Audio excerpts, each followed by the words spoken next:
My name is John Garrett, and these animations are probably going to take. So I'm a director of clinical engineering at Common Spirit, which is the new combination of CHI and Dignity. We're joining together. We'll be the largest not-for-profit and in the U.S. and we're expanding our clinical engineering department into the Dignities as of January 1. And it's going to be a great thing. I think it's 137 hospitals and then a whole bunch of smaller clinics and other things we'll be dealing with. So it's an exciting time. It's a not-for-profit entity, and that's one of the things I love about it, because my hospital alone last year, for patients that walked through the door and had no money and no insurance, we did $20 million worth of free health care last year. So I remind my team, every dollar we save without sacrificing quality, that's another dollar that helps somebody who can't be helped. And so it's exciting work that we get to do, and that's part of the reason I love what I'm doing. So yeah, 24 years servicing medical equipment. Started off chasing lift lifters when they were always on the trailers. I had baby electronics, so I was working on all of them in 6 months. And so then they sent me to X-ray school, and I worked on imaging for 22 years after that. And then I went into management. A little fact about me: I have my Bachelor's of Science in Health and Human Services Management from the oldest historically black college in the United States. Does anybody know what that is? It's Wilberforce University outside of Dayton. You might have noticed I'm not historically black, but it's an awesome college, and had a great, still has a great management program. I have a master's in psychology. My plan long term is to get a doctorate in psychology. When I retire, become a psychologist, work with foster children and combat vets, because those are our biggest underserved communities in the United States. Because if I'm one of those guys, if I retire and I don't have anything to do, I'm just going to die. So I'll make sure I have something to do. You're a psychologist? I'm going to be. I'm not yet. Like behavioralist or Actually, I do. I want to actually work. Let's just say I want to work with foster children and combat vets, because a little known fact is they have about the same rates of PTSD. Oh, no good. Yeah, due to the traumas. And so underserved populations is a passion of mine. And so that's something I can do in retirement where I don't have to see 40 patients a day. All right. Yeah. So here's the big thing that might matter for what I'm talking about today. Is we had a complete CMS survey. That means they went through everything in our hospital. We're a 700-bed hospital. We have 20,000 line items of equipment, and our department, clinical engineering, had 0 findings. And I'm going to talk about that because it's how you build your system that matters, and if you're following your own policies and procedures. Those are 2 of the big keys that we'll talk about today. So let's first just talk about the CMS. So for those who might not know, I think everybody here knows, but it's the Centers for Medicaid and Medicare Services. They decide how we get reimbursed, how much we get reimbursed, if we get reimbursed, all of those things. It's part of the Department of Health and Human Services nationally. And like I just said, it determines if you can be reimbursed. So they grant deemed status. Deemed status means that you're able to be reimbursed. That's what that is. Now you can get deemed status through Joint Commission, through DMV, through HVAC, all those different licensing bodies. Or you can just do just CMS. Now our CMS experience was not because we got licensed by them. It's because, and I might have this on a slide later, so if we do, I'll just skip it. But Baylor St. Luke's at the Texas Medical Center had a preventable death, which is a huge deal. It was a nightmare because it was all over the local press, right? And the whole story wasn't quite told. I was just telling a little bit earlier, some people were sitting here. There's bad blood transfusion. Lady died. The worst part of it probably is that they didn't expect her to live more than a week anyway. But we still took 4 to 5 days of her life that she could have had. And so we needed a CMS inspection. And I walked into an emergency meeting, and I started looking around, and I'm like, I don't see the CEO, I don't see the president, and I don't see the chief nursing officer. Hey, there's our divisional vice president. And he said, they're all gone. Like God. Like gone. They're off. They're not with the company anymore. They're off pursuing other interests. That was like that. I'm like, well, this will be a fun ride because we can see what we can do now. We can see what we really get to stand up. We really get to play with the big dogs. If all the stuff we talk about, what we do, is it real? And I'm one of 3 people in management that's still there from the beginning of CMS till now. Myself, there's 2 vice presidents, and that's it. Everybody else is new, and we've got some interns still. Now you got to realize we just finished this about 6 months ago, so this is all still very fresh. All right. Okay, so I just did that. So a CMS survey team is made up of everything that you do in a hospital. You'll have nurses, you'll have doctors, you'll have clinical engineering, you'll have facilities, you'll have EBS. You know, if we do it in the hospital, we have a department fourth or somebody who knows about it, and they will have those people on site.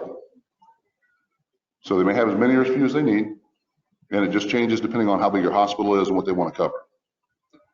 I just said that. Now let's talk about the survey itself. This is the survey I went through. Upon the beginning of the survey, we had 36 inspectors in our hospital. You want to see people grinding teeth at night? Get 36 people inspecting your hospital. Everything top to bottom. All right. So at one point, because they brought in some specialists, we had over 40. They lost track of somewhere, we think it was about 43. All right. And that just, it's hard to keep track of everything. All right. But lab, CLIA, life safety, facilities, nursing, transplant, because we do a transplant program, all those people were brought in. My personal days, that whole time, Monday through Saturday, was 12 to 16 hours. Now, I wasn't necessarily doing anything all the time because we had a meeting in the morning before they started. And after they left, about half hour after, we had a meeting every day. So I had to be at both of those. All right. So if I had a gap, that's when I tried to, I was, you know, trying to get like phone calls personally, make sure my family was okay, things like that, in those gaps, because I didn't really have any free time. When I went home, I went to sleep.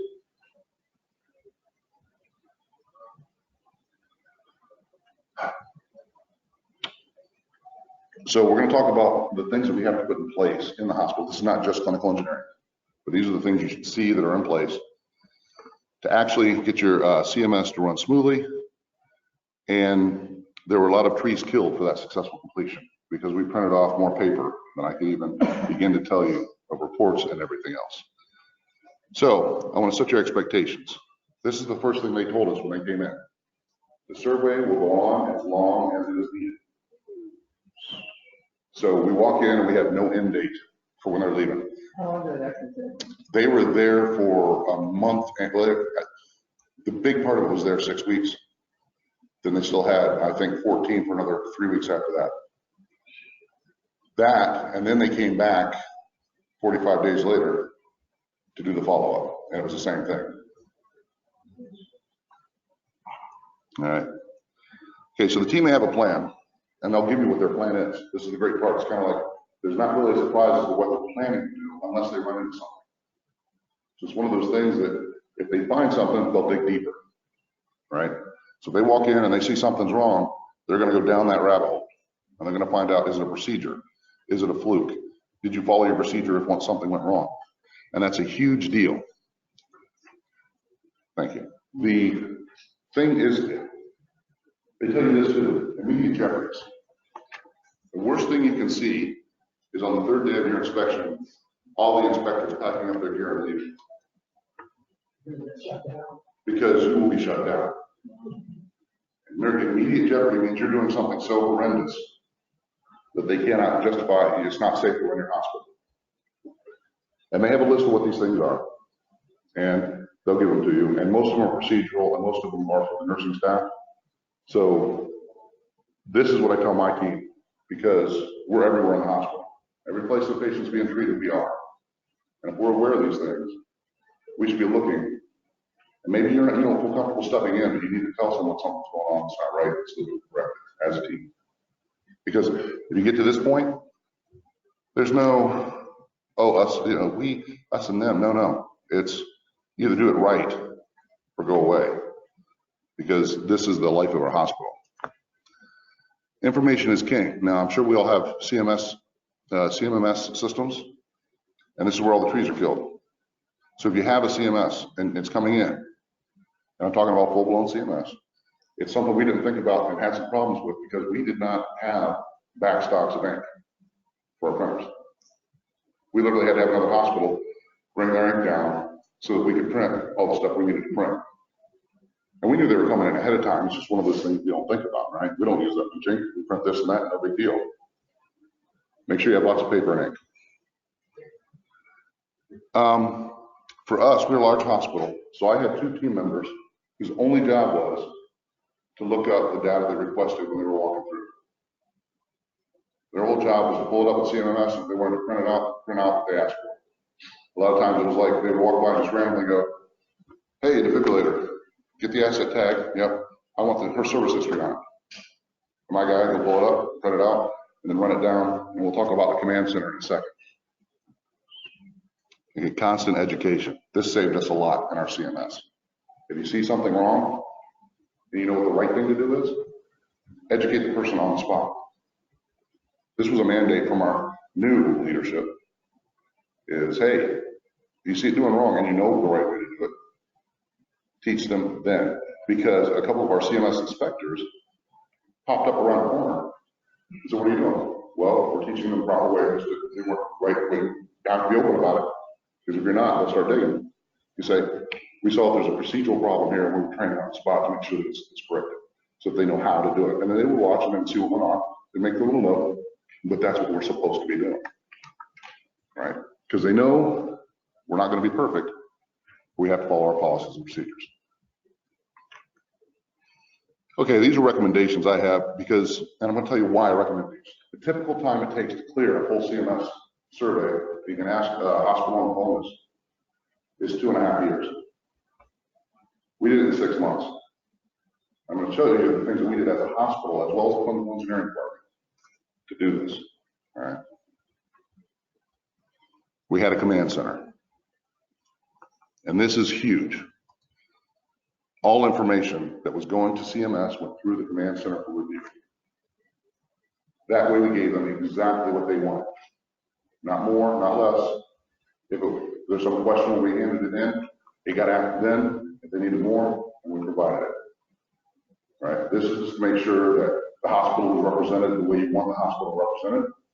And you have a few moments to correct anything that might be a mistake, not fake anything, but to make sure you have what they're asking for. The other thing is, when you've been running this for 2 or 3 weeks, it's important to have a fresh set of eyes on what you're handing over, right? Because if you've been at it for 16 hours and you're handing something in, it might not even be the right thing. We had people do that from other departments, right? So those, for us, it was made from 1 hour before to 1 hour after CMS arrived. Because a lot of times they'd ask for something late in the day, and so we get it to them, we do it that evening, and then they'd have an hour to go through it before they turned it in the next morning. Right? Now, there was a couple days where they had to be in 24 hours because they were coming in at night to see how we did things off schedule, right? For nursing procedures and things like that. Well, just so you know, this slide deck will be made available. After this is done, they're going to make it available online, just so you know. So scribes. Every single inspector on our site had a scribe. The scribe walked around with a portable phone, and she said, I want the history of this piece of equipment. Wrote it down, called it in. That way it was efficient, they could go on to the next thing.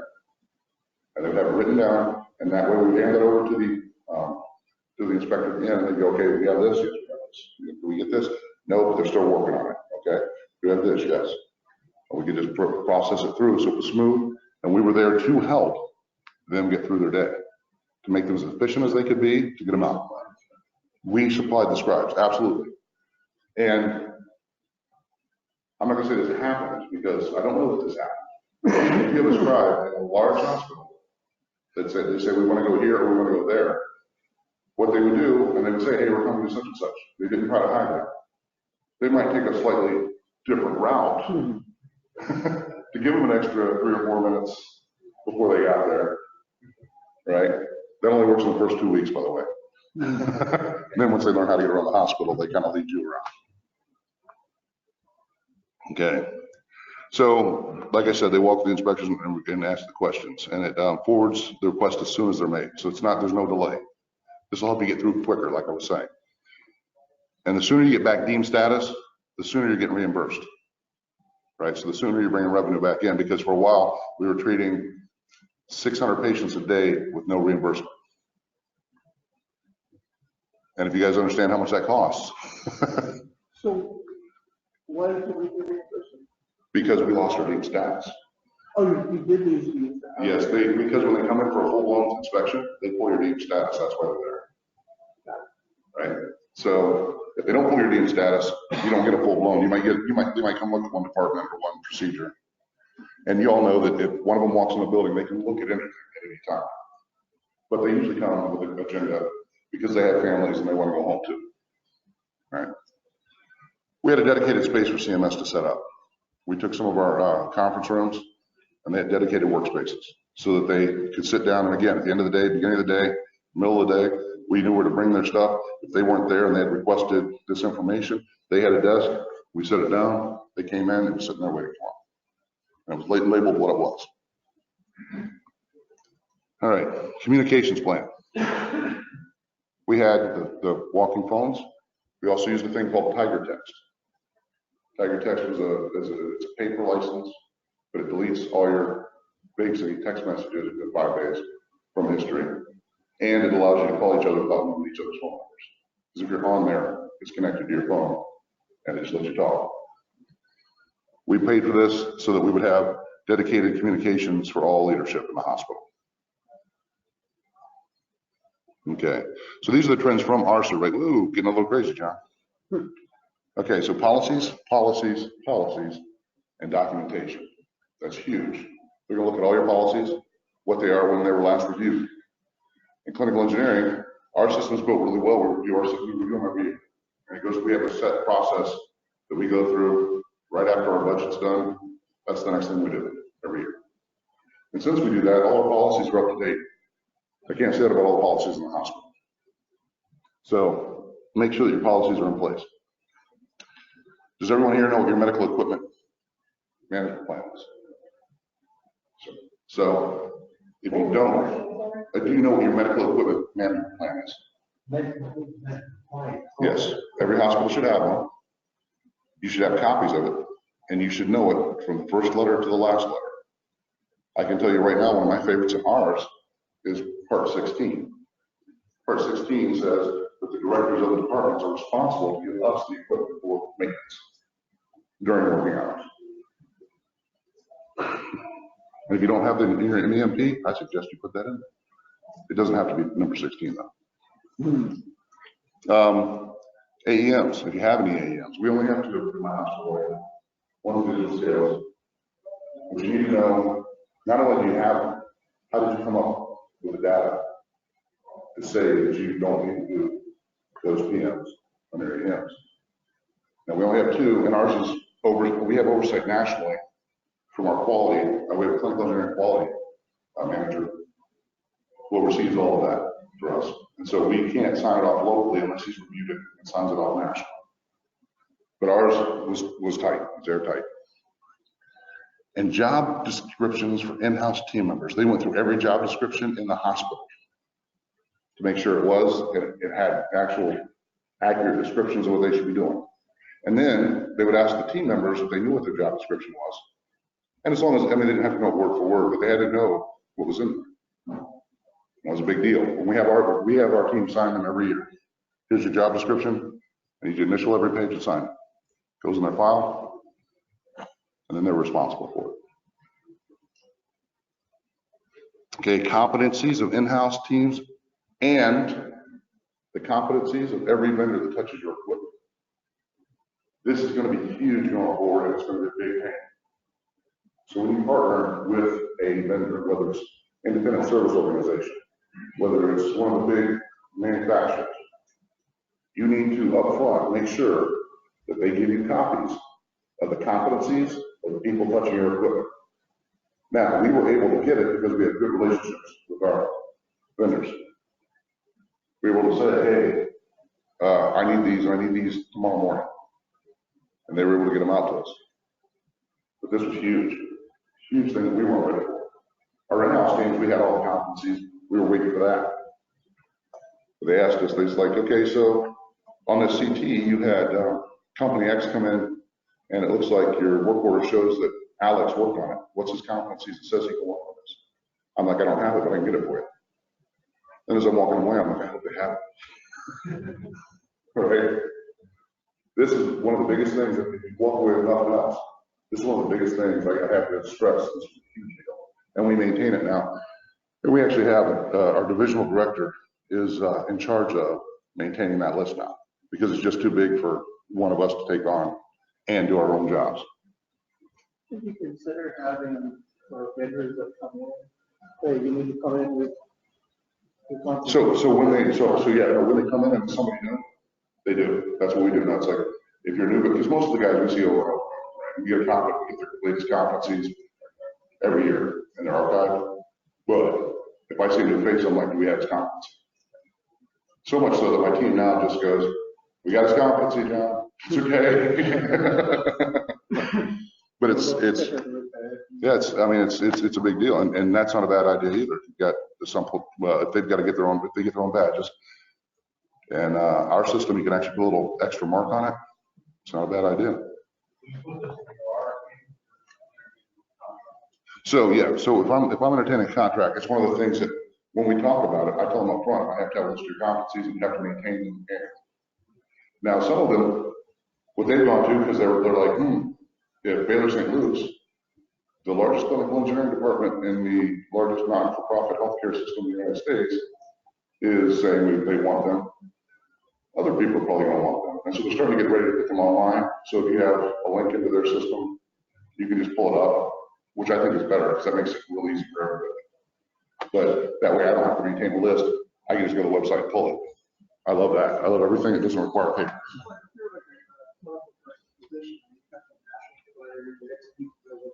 Has there been any traction towards, So we have we have GE coming in.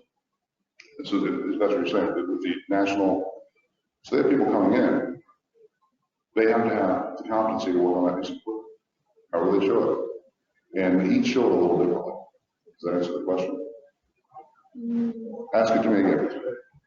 What's all? Well, I was just going to say, sort of, come up with it. You can look it up online. Yeah, exactly. Yeah, if they have a national database, we just pull it down and we have that person's name and a list there. It shows from their website. That works. All right. Incoming inspections and retirements, and this was a big deal for us because this shows how policies and procedures will see. Going through this, in the middle of this, you find out we have 4 profiles that we didn't know existed. We'd just gotten them 3 weeks before. Nobody told us they didn't use them. Hadn't even been set up by the vendors, nothing. So we found out we did what we always do. We go, we check the equipment first to make sure it's safe. Then we evaluate the risk that there may be of any patient the equipment was used with. And we pass that to our leadership. That's our policy and procedure. Our policy is that they're supposed to tell us when we check it out and when it's used. If it doesn't happen, then we find something that's being used. That's our policy and our procedure. Number 16. That's right. No, exactly. And so, CMS, we told them about it. They said, well, what did you do? And I told them, well, actually, according to our policy and procedure, this is what we did. Here's our documentation. We'd like to see it. Now you're good. Didn't even look at it. When I explained it to them, they didn't even look at it. They said, you're following your policy and procedure. I see your policy and procedure. That was done. That's what you should do. Now, I don't know what conversation they had with the executives about, what the risk assessment was.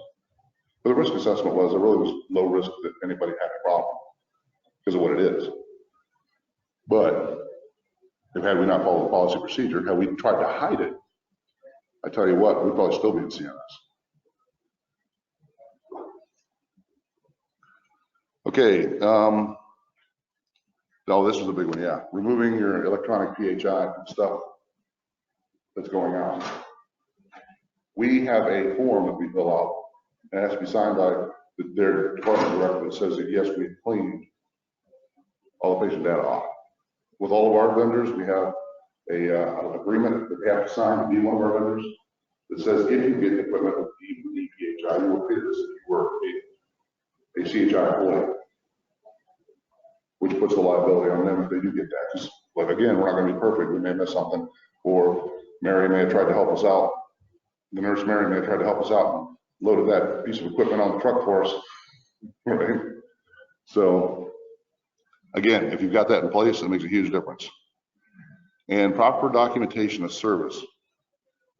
We had a problem historically when I came on board at the other St. Louis of, hey, we've got a contract, the RadTech says. I will just call them directly. Service comes in, we don't even know their house, we don't know what's been done. CMS does not like that. So when CMS came in, the first thing I did is we went to all the big vendors. We had a lot of stuff to work with. I said, need all your records. And I had one of my guys who was my run information guys go through and make sure it matched. Anything that didn't match would be entered.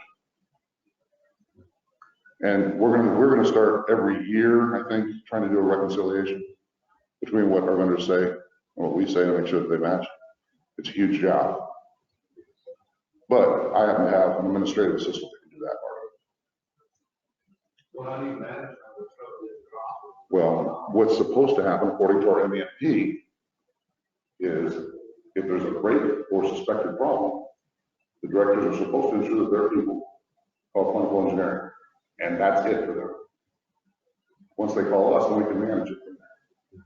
But, right, well, they say that, but the truth is with our program, we go down and we check it first anyway, before we contact the vendor, because we solve probably 60 to 80% of all of those. And we show that. And so when one of the directors gets out of hand, I've already talked to our CEO and she's awesome. And she's like, yeah, that was 1 day out of 365. That was 1 hour out of 365 days. All of it, everything is covered by our MEMP. Now we break down some specific things for lab. They're a little bit different because I can play a standard, right?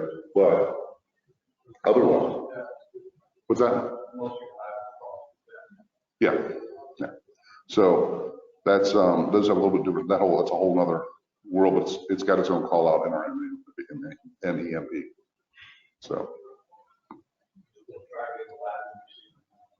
yeah, well, we have a lab guy that does some of our stuff, and then we have the other stuff that gets tracked, but it's all tracked in our CMS. So here's our other trends we're going to go through. Infection control, man, what a nightmare. Because they came up with stuff like rust. Rust was a huge deal. So much so that on some of the Phillips equipment, where their primer is orange, if they saw a rough mark where there was orange showing through, they said rust infection control.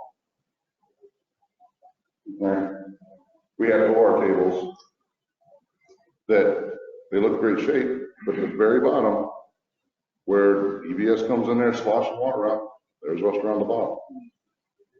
We spent in the neighborhood of, I want to say 180 man hours correcting the rust on just the OR tables. And that was with a special room so we could remediate it. We used I forget what chemical is, some sort of phosphate, and then it would like basically convert the rust into something else, and there was a paint you put over it. One of our other managers has a brother who's a chemist who specializes in metals, and he actually wrote the program, wrote it for us, and we were able to use the chemicals he laid out for us to show that they worked. And so we remediated all the rust. It wasn't pretty because we had to hit it in places, but it was covered and it was serviceable, and that's what mattered. But they also went through, and an OR table looked fine. Oh wait, that one screw is rusted, infection control problem. I'm like, how does a stainless steel screw rust? But it's there, right? So rust is huge. I mean, that was a big deal. Any rust is considered an infection control issue. Any rust, anywhere. Facilities went through more in carts than I can even tell you. Whoa, we just got a little crazy there. My finger's a little too big for that. Let's go back. Okay, we'll go there. Covers for equipment. Cracked covers were considered an infection control risk. Covers that were loose and not aligned. So you've got two, they have what they consider too big of a gap, infection control risk. So I told my team, when you put a piece of equipment back together, take the time to put the covers on right. Those couple of minutes are going to save us a lot of heartache later in the game. The real problem was with the vendors, making sure that they put them back on correctly. But we had a lot of cracked covers from people driving things into everything and the other. And while a repair would work, they were a little fuzzy about it, right? Because like we would seal it, fill it in with epoxy, sand it out. Now, if we sent it out and got it done, they would have been fine. I don't know why that's any different. But it was, so we actually replaced a bunch. I think we spent $30,000 on covers or $40,000, something like that. So yeah, this is a result of findings, things on the spot, what's going on at Right, so these were not, actually it was a finding, but it was dropped by the time it left because we corrected all those things, right? It was listed as a finding and it was listed as a corrected finding. Right, so basically, when they came back, we just checked again, make sure the part was still okay, and then it was good. Right? But it was a finding for infection control, but it was a finding, it wasn't per item, it was just a finding that, right? So this is a spoiler alert. The best way to get through CMS as clinical engineering is to design a program around CMS. Right? So your CMS guidelines are available online. You can actually access them. The website is here, which again, these slides will be available. So, and if you need it and you have my contact information, I'm always happy to send it to you. Right? But I'll also tell you, I could do a whole series of classes on trying to navigate this thing. This is the ultimate government legalese kind of form. Right, so education of your staff is critical on these items. What we do is we have a daily huddle. In that huddle, a lot of times, at least once a week, I'll pull up one of these guidelines, go over what it means, just talk to them how we deal with it, just to remind them, just keep them caught up in the whole situation. Just a refresh here, refresh there. It seems to work. What happens over time is they call each other out on things, which is great. It is great. They need to understand how to document to the CMS standards. So if CMS is looking for something specific, we want to make sure that we say it the way they want it, right? So one of the things I have to keep teaching my staff is to not write a novel, but write technically.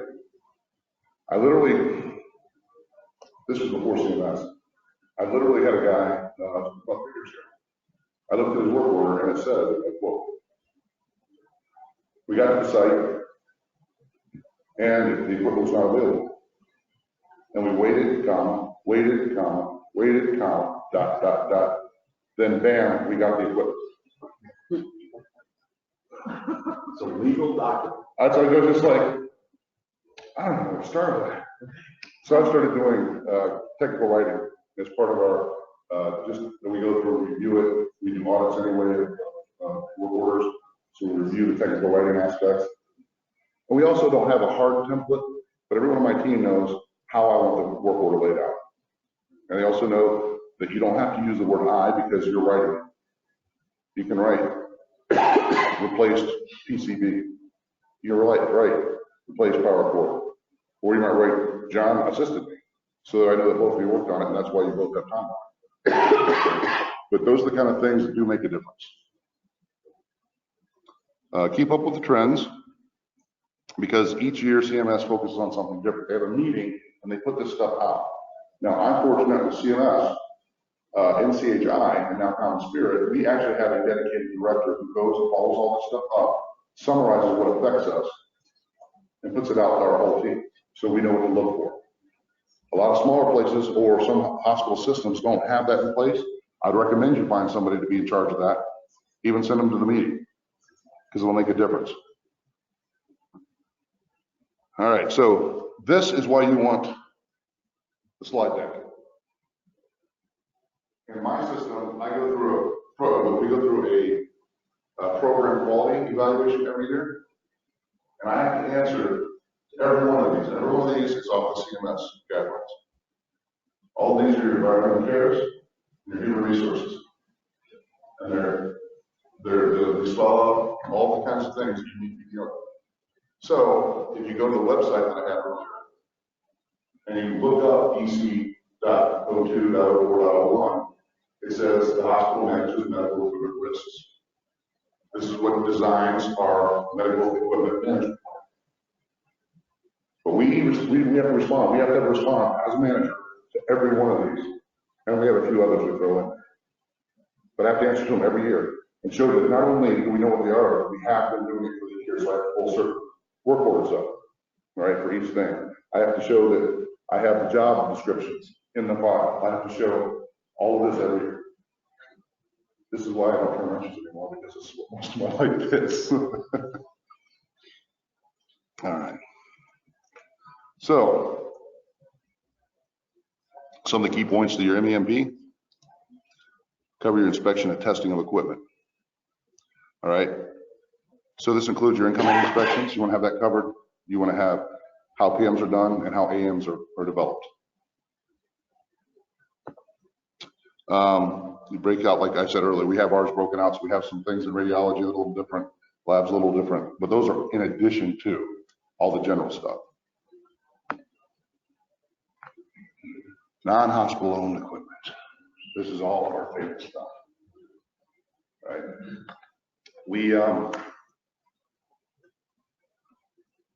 Rentals, we can't get away from. We're just too big. We have too often have surges where we have to rent stuff.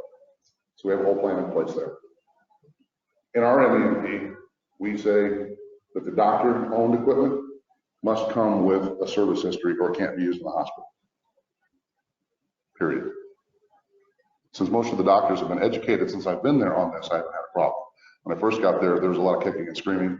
And by the way, at least 3 different times I would never work in this industry again, according to the doctors. In order to have a special rules about rental. So what we did was an on-site inspection of the rental, making sure that this equipment is certified, moved, and that documentation. What I would say, in the documentation we require for all PMs that they have a list of the best equipment serial numbers they use. They don't have that. Now, if they didn't get it calibrated at that point, that's, at least in Texas, that's not our responsibility. It's what they use. And they're saying that it was calibrated in calibration. But if there's a question, they can always go back. And if it's not okay, then we do a safety inspection anyway, like local safety test, right, and operational testing. So if there's anything that looks even kind of wonky, we're looking at. So all rental equipment had to come to file. All of it. All of it. Even at 2 o'clock in the morning? Even at 2 o'clock in the morning. I have an on-call guy, and they either love the fact that they get to pay for Christmas, or they're cursing the next day because they have to drink my coffee to get through the day. Because I'm famous for my coffee. I buy the good coffee because that's where I drink my coffee. It runs about $14 a pound, and it'll put hair on the bottom of your feet. So acceptance testing. We still have to do a safety check. So what they've learned is if they think they're going to get a surge or they're headed towards that, they get the rentals in before we go home for the night, typically. Once in a while, we still have something that calls at 2 in the morning, but that's really rare now. Right. So you should cover requirements for the items to be used. So what I'm really trying to say here, ours is if it leaves the hospital and comes back in, even if it just goes out the door and back in, we have to check it again. Right? Why? Because of liability. Right? And I'm hardcore about that. And like all of us here, I'm sure you all say the same thing. You all believe in the same thing. It's like, listen, somebody we care about to be on that equipment. Right? So somebody who's on that equipment that we don't know, somebody cares about. They should get the same quality that we expect for our family. And I got to prove this once, unfortunately. One of my staff members had a heart problem and was admitted to the ER, and I had to call my staff together telling me, hey, he's in the ER. My first question was, anybody worried about any of that equipment that he's on? And much to my pleasure, everyone said, well, no, it's all good. Not even hesitate. I'm like, all right, that's what I want to hear. So, it showed very graphically that's what goes on. Patient-owned equipment. Our stance is no. And if they try to give you pushback, bring in your infection control report. Because nobody knows the service history on it. You know they're getting service on it. And CPAP's a big thing, right? CPAP, we say no. So the doctor says, well, I'm going to prescribe it. I say, well, then we want to make it clear. We write an email out. We have a form email. We send it to the doctor saying, you understand that you assume all risk and responsibility for any infection, and we go down the list. We have a whole list. And a lot of times in the doctor's back off. Because I get you want your home CPAP machine. It's not for use in a hospital environment. Because anybody that's seen them knows that, yes, some of them are very well taken care of. Some of them are nasty. Right? So I take the hard stance, and I've been beat up, but that's part of my job. I can take punch, right? I sometimes tell people my job is to, if you've seen the movie The Avengers Endgame, of course, standing in the getting blasted by the star, that's my normal day at Baylor St. Luke's. So the non-hospital equipment with resident doctors, some new staff, a lot of new staff. A couple weeks ago, let's say, for example, it was nice that someone put an inquiry in about the use of equipment that's not going to be approved by our system. Right. And it's nice that first was verbal discussion, second, that has our follow-up and ready so I can track it. Yeah. And for accountability, this is still the system place for everybody to put in. Yeah. And they're trying to go around on some things, but you're talking about certain documentation that I have nothing back. Right. And offer any audit. Well, and the truth is that the doctor's responsible to provide that, and if he doesn't have it, it should be in your hospital policy. No, you can't use it. Unless you get a PM, we know we have a copy of it, right? And we've had that happen where doctors like, well, I don't have any documentation. Doctor, then after you take your PM, and we have a copy that says it was PM today or tomorrow, then you can use your equipment. We're not trying to keep you from using your equipment. It just has to meet our requirements. So it's supposed to be for a reference only, for a learning purpose. Doesn't matter. Because we're teaching hospital too. Yes. And so we're very hardcore about that. But they're told that and they're incoming. And so then when they forget about it, then we remind them, we don't get as much pushback because we do have support of our basically infection control is a huge part of it. I call them anytime somebody's trying to bring something in the hospital that needs to be checked out. And that's how I do it. But I also have the backing of my CEO. And I've explained the risks in person to my CEO. And so I get a lot of support because you'll find that if it's not already, I mean, about at least 50%, if not 90% of our job is education of the staff, of the executives, because they don't know. They don't want to know. That's what John's for. John knows those things, right? What's I'm trying to do is be a safety net for place for ones that don't ask the question. Right. Well, and the thing is, you have to have a policy procedure how to deal with it when you find it. If it's found, it has to go back through the normal procedure. That's how we do it. And that's what we do. John, yes. On your patient on Yep. you have any We haven't had yet. we got wearable tests, Okay. wearable insulin pumps. So wearable insulin pumps, because they don't plug them in, we never know if they're we haven't actually seen them. So the truth is that in those areas where we have on the spot and have something like that. I haven't seen any wearable here because everything they do that for our hospital anyway, is they put some in the hospital. So the insulin pump was a good question. I know we have some in the house that they put on patients, so I don't know how many patients will walk around with them. And that might be a question at some point, but at that point, that's something that we're probably going to have to address in the future because I'm sure at some point CMS is going to say, hey. Okay, key points, part 2, responsibilities. Operators' responsibilities is a big deal because we know there's operator maintenance and then there's preventive maintenance and the things that we have to do. We very clearly spell out that you operators will do operator maintenance, period, the end. My team does not do it. If the only maintenance is operator maintenance, we don't do it. The only time that there's an exception is we have 1 or 2 items that require tools to do the PM, even though it's operator maintenance. We do those because we have to open the machine up.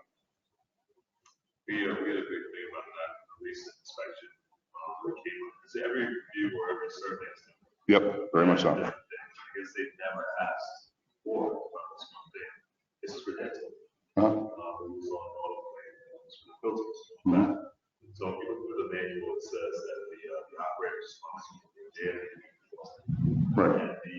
definition as possible.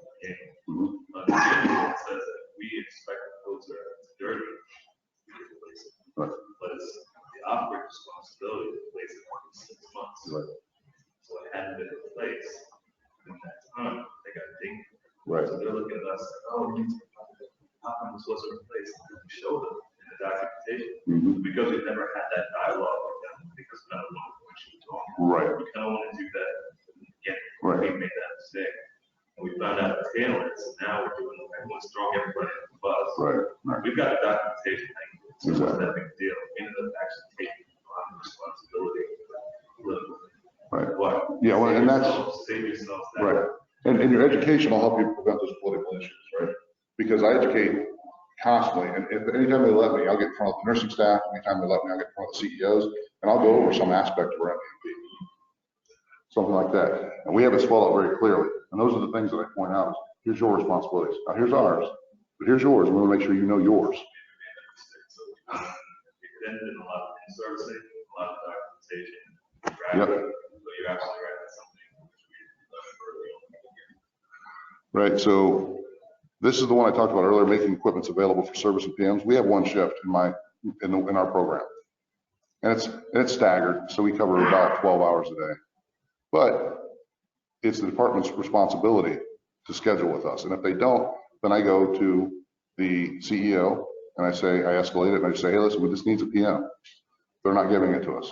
I understand they're booked, but we scheduled it 3 months ago. Right. Report damage and failing equipment. This is huge because that goes back to that calling in service without talking to us.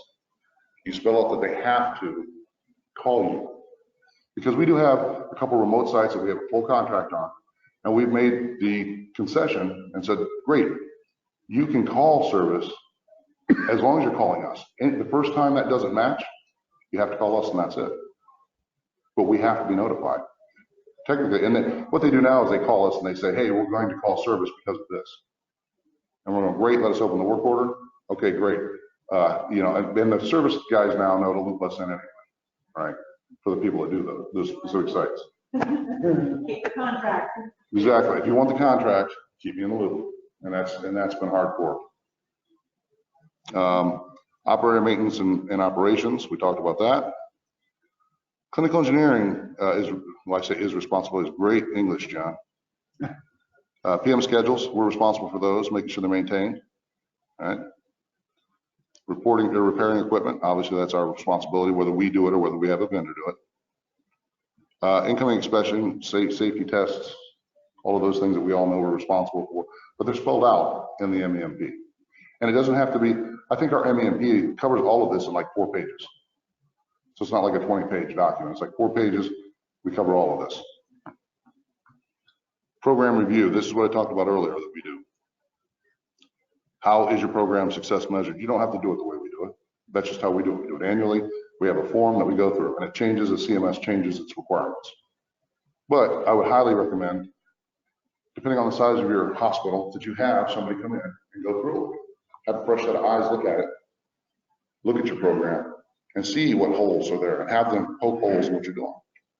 Make sure that you can defend what you're doing and that you're doing things that make sense to somebody else in our industry. Right?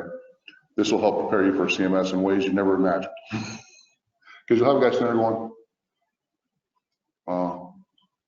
what's that AED doing up there back in the back shelf, covered in dust, that you guys have walked past for the last year and not seen it because it's been there every single time. And nobody stopped to think, oh, that's the one we couldn't find. That was on that cannot locate letter, right? And who is the program review reported to?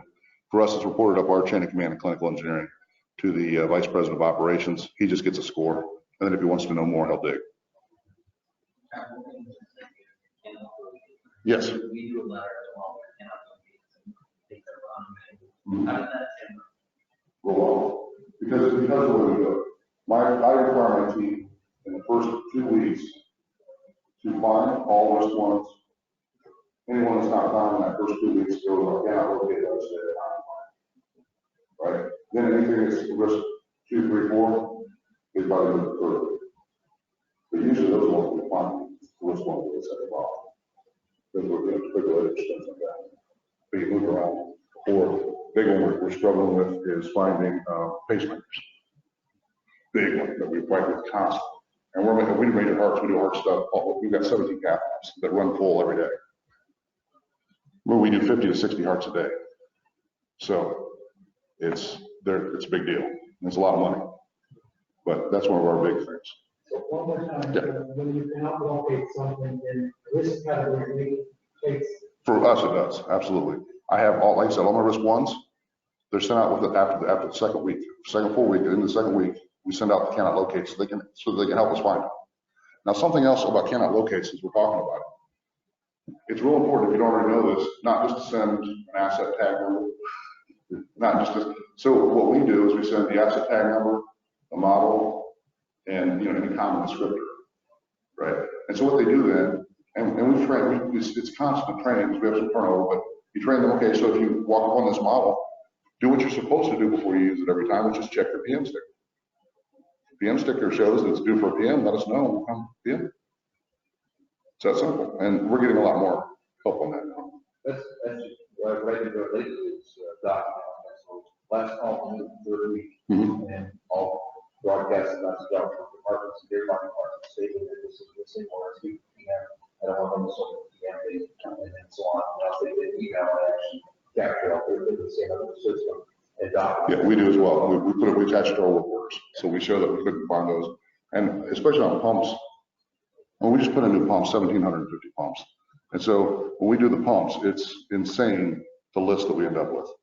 But we also have people on video walking by and grabbing a pump, putting it in a backpack, and walking out of the hospital. Security's got several videos of that, which is just makes me so happy. They sell them on eBay. Go on eBay right now, whatever pump you have, look, and you'll see them for sale, 1,500, 2,000. Well, you could, and if you have somebody who has time to do all that, rock on. Yeah. Especially when it takes the prescription. Exactly. So know your policies and procedures. I've kind of covered that. Be able to speak from your MEMP from top to bottom. Know the hospital's policies and procedures that apply outside of CE to you. What are their policies and procedures and the way they do things that interact with what you do.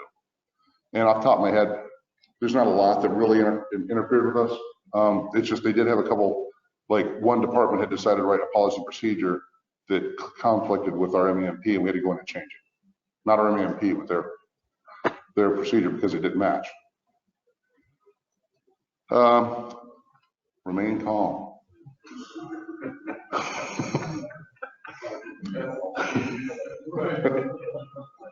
And let me tell you, if the guy who fixes stuff panics, everybody panics. Right? It's kind of like if you're on a ship and you see the engineer running for the lifeboat. You're going, hey, well, wait a minute. So be calm. Exactly. It does, but at the same time, you're going to be in something like this. It's high stress. So remain calm. When you get done with the day, if you don't have a problem, then have a drink. Because it's going to be a marathon, and you're going to need, if you meditate every day. Whatever it is you do to get to a place where you can walk in and go. And here's another trick that I use. It may not work for you, but when things get super stressful, I flip a switch in my brain. I go, okay, let's see what we can do with this. Yeah. I walked into a meeting that I found out about 10 minutes prior that one of our VPs was trying to hang clinical engineering out to dry. And so they didn't invite us to the meeting until the last few minutes, and it was root cause analysis. Unfortunately for her, we have friends in her department that don't like her. And gave us the whole scoop before I walked in. So I walked in, I was like stressed. I said, well, let's see what we do with this. So I let her get everything out. And how terrible we were and how we didn't do what we were supposed to do. And I just opened my book, my binder, and I said, well, according to our documentation and the independent documentation of the vendor that we actually work with, that doesn't align with the time frame. We weren't notified for 48 hours from the time you're talking about. And it's, well, I didn't call it. Somebody in the department did. I thought they'd done it. So, remain calm. Remain calm. All right. So, just like I said, if we panic is contagious, and it will go crazy through the hospital. provide support, and I don't just mean with documentation, right? You supply your information as readily as you can. You try and stand by when they think. Sometimes I would stand in a room, not because they had any questions for me, just in case. And I was a warm safety blanket for the CEO and the CFO to know that John was standing there in case there were any questions that they couldn't answer. And actually, funny enough, one of the procedures that they were asked about, they didn't know the procedure. And it wasn't a CE procedure, but I knew the answer because I'd sat in all the meetings. And so yeah, provide whatever support you can. And this is what I was talking about. We're all over the hospital. Get your team to have a head on a swivel. Look for the stained ceiling tiles, right? Look for the blocked electrical panel. You don't have to do anything about it except report it to make sure it's reported, to make sure that it's been seen. Maybe it's already been seen, they just haven't gotten to it, and that's okay. But it's better to report it twice than not report it. And remain calm. Technically, it's the same thing, but it's that important. Remain calm. All right. So, while you're remaining calm, remember what's important. Patient care is always our primary concern, regardless of what CMS is saying, regardless of who's having mental breakdowns in the C-suite. There's a patient there that's dependent on us to do our job so that they can go home and see their loved ones. All right. The stress, chaos, but patients first. If this is your focus, and this is always your focus, it will show during the survey, and the surveyor will notice this. The surveyor, through all the stress, they know you're under stress. They know everybody's losing their minds. And when they see that you stop in a hallway with everything else going on, and you find that one patient, you're like, do you know where you're going now? Well, no, I'm trying to get to this, and let me walk you over there. CMS goes, oh, well, they may have some problems, but they care about their patients, and that matters. Take care of each other. All right. Twice during this. Nurse standing over in the corner in the hall. Are you okay? They turn around and just cry. They've been there for 23 hours. They don't know how they're going to get the work done. They got too much work to do. They've had 3 people quit. Just give them a hug. Let them get a cry out. Empathize with them.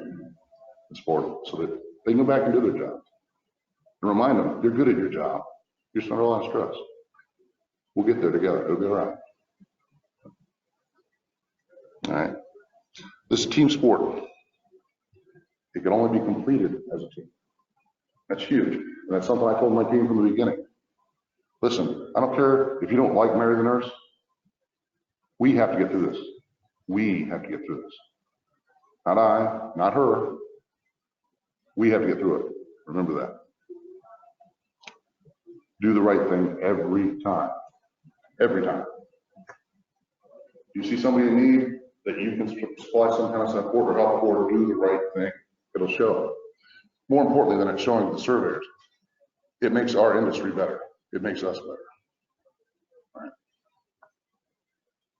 Every time.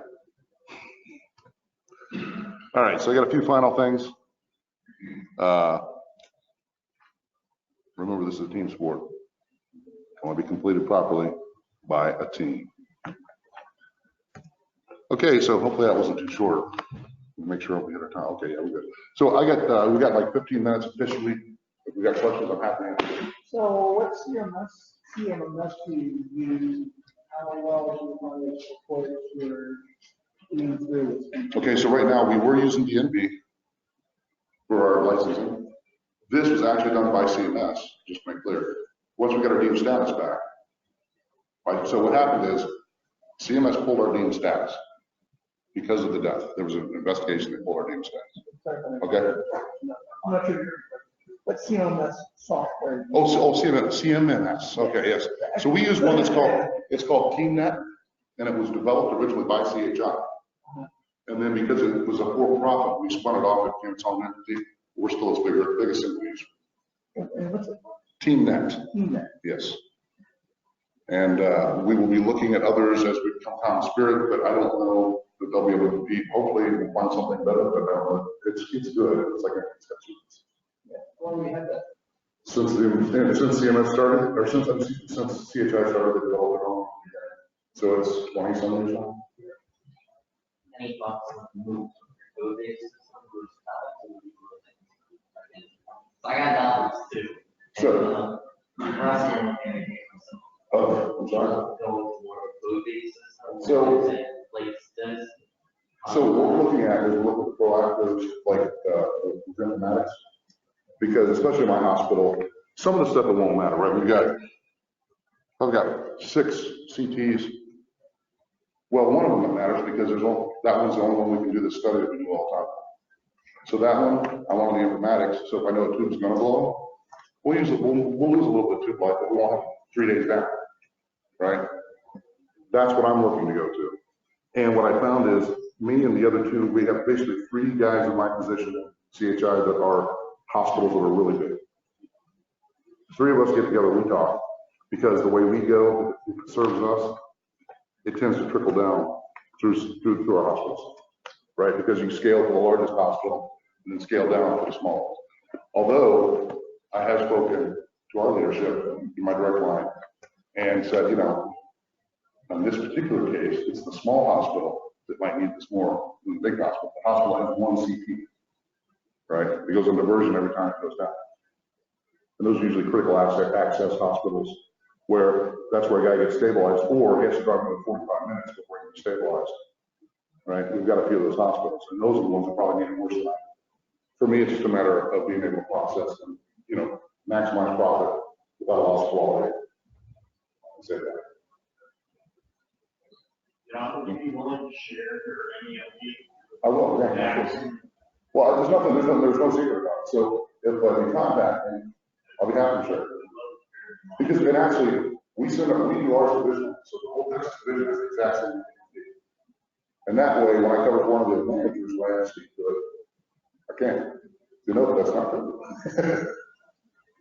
What were the following corrective measures that you gave to the CMS? Okay, about so your patient? for me, let me explain this. We had 2 hours set aside to go through clinical engineering. Every other department had gone over their time slots.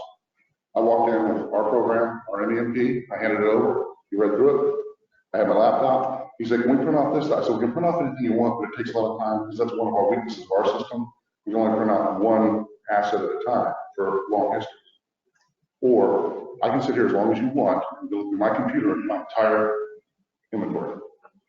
So we sat there for 10 or 15 minutes. You go, what about this? What about that? Pull that in. You know, that's where he went through and he said, hey, do you have the competencies of the guy that worked on this? Well, yes, we did. Here they are. Right? Because we went down through the work orders and found who had worked on them, followed a couple of POs. But this took all this took about 20 minutes. He goes, you know what you're doing, I'm done. And the C-suite, I couldn't really do it without bringing attention to it, but I wanted to go over and look at the jobs off the floor. Because every other department was going through all the findings they had, was going through and taking, you know, their 2 hours or 3 or 4 hours. Right? Mine, he went through my stuff and we have, like I said, we have 1 AM. I explained it to him how we came up with it. I showed him the form that shows that we have 230,000 unit years of documentation that these don't fail. And he was like, yeah, no, this is right. Got it. You're good. And again, my C-suite just went, they just were baffled. So, I'll ask my commission, and it's so, I think I'll have with us. Well, there's you think I had it, pull it up, And that's a trick that if you don't do it, you should. If you have access to a laptop, you can pull your CMS stuff on. If you don't, I suggest you do. We can pull ours up on our phones. So my team never has an excuse not to give somebody more work. We know only about that, we do that as well, facility is the same system as us. And sat there, same meeting, facility going through their section versus we're at. And he's stumbling around in the database with it on a shared screen so they could see. So it was very good for them. Anything out, that was on the screen, they did. Well, for me, it's ours is separate facilities. All my stuff, I know it's not perfect, it's too huge to be perfect. And they know it's not going to be perfect. If they find something, we tell them how we deal with it. But that's the key is, no, you remain calm and know what your policies and procedures are because They don't expect you to be perfect. They expect you to have a way of dealing with it. And here's an example. One of our sister hospitals in our system. On YouTube, there was a video posted that was mentioned now of a guy bleeding all over the ER, and he'd been there for 45 minutes and hadn't been taken back and hadn't been seen, and they finally got him. And so, sure enough, the next day CMS shows up. Our divisional quality leader had already had the first root cause analysis meeting. So they show in, they look at the root cause analysis. They go, yeah, there's nothing to cite here. You guys are doing exactly what you're supposed to do. Yeah, you had a problem, but you're dealing with it properly. And that's the real key to CMS. Anything else? All right, guys. Well, hey, have a great show. I really appreciate your time. Thank you very much.